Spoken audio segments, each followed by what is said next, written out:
రాజకీయాల్లోకి వచ్చాను తప్ప రాజకీయాలు చేయాలని రాజకీయాల్లోకి రాలేదు. ఇండస్ట్రీ నాకు ఇంత మంచి లైఫ్ ఇచ్చింది, నేనేం చేస్తే బాగుంటుంది అని నలుగురిని చూసి నేను ఒక ట్రస్ట్ పెట్టుకున్నాను మా నాన్నగారి పేరున. దాదాపు 16 సంవత్సరాలు అవుతుంది నేను ట్రస్ట్ పెట్టుకొని. ఏ రోజు కూడా ఈవెన్ దో కోవిడ్లో కూడా ప్రతి నెల వాళ్ళకి 1000 రూపాయలు నేను సాయం చేసేవాడిని.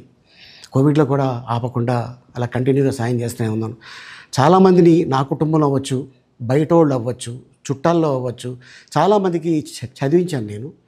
అండ్ అలాగే మా తల్లిదండ్రులు నాకు ఇచ్చిన ఒక గుణం అది అందరితో పంచుకోవాలని చెప్పి ఉద్దేశంతో నేను ట్రస్ట్ కూడా పెట్టుకున్నాను. నా ఇన్కంలో దాదాపు 20% నేను ట్రస్ట్కి ఇవ్వటం జరుగుతుంది. గతంలో కూడా చెప్పా, ఫారిన్ కంట్రీస్లో ఏదైనా ఈవెంట్స్ చేస్తే దాంట్లో నుంచి 60% ట్రస్ట్కి వెళ్ళి 40% నేను తీసుకునేవాడిని. సో ఇట్లాగా చాలా సేవలు చేసి ఉన్నాను కాబట్టి ఈ మాట కూడా నేను మీకు చెప్పుకుంటున్నాను. అండ్ అలాగే నేను వ్యక్తిగతంగా ఎవరి మీద ఏ పార్టీలో ఉన్నా కూడా నేను నా పార్టీ గురించి నేను పొగుడుతాను, అక్కడ ఉన్న వ్యక్తి ఎమ్మెల్యే క్యాండిడేట్ గురించి నేను పొగుడుతాను, నా నాయకుడిని నేను పొగుడుతాను తప్ప ఎప్పుడు ఎవరిని కూడా ఒక మాట అంటాం కానీ వాళ్ళ లైఫ్ గురించి కానీ వాళ్ళ పర్సనల్ లైఫ్ గురించి కానీ ఎప్పుడు కూడా ఏ వేదిక మీద కూడా మీరు వెతికినా కూడా దొరకదు.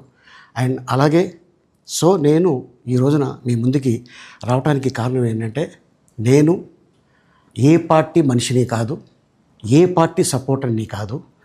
ఐఎమ్ జస్ట్ కామన్ మ్యాన్గానే ఉండి ఇక నా సినిమాలు నా షూటింగ్లు నేను చేసుకుందామని చెప్పేసి అనుకుంటున్నాను.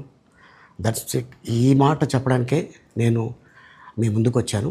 సో నేను ప్రతి 5 సంవత్సరాలకు ఒకసారి ఎలక్షన్లో మీరు వెళ్ళి ఎలా ఓటేస్తారో నేను కూడా ఒక కామన్ మ్యాన్గా వెళ్ళి ఓటేసి వస్తాను. సో రాజకీయాలకి స్వస్తి, గుడ్ బై.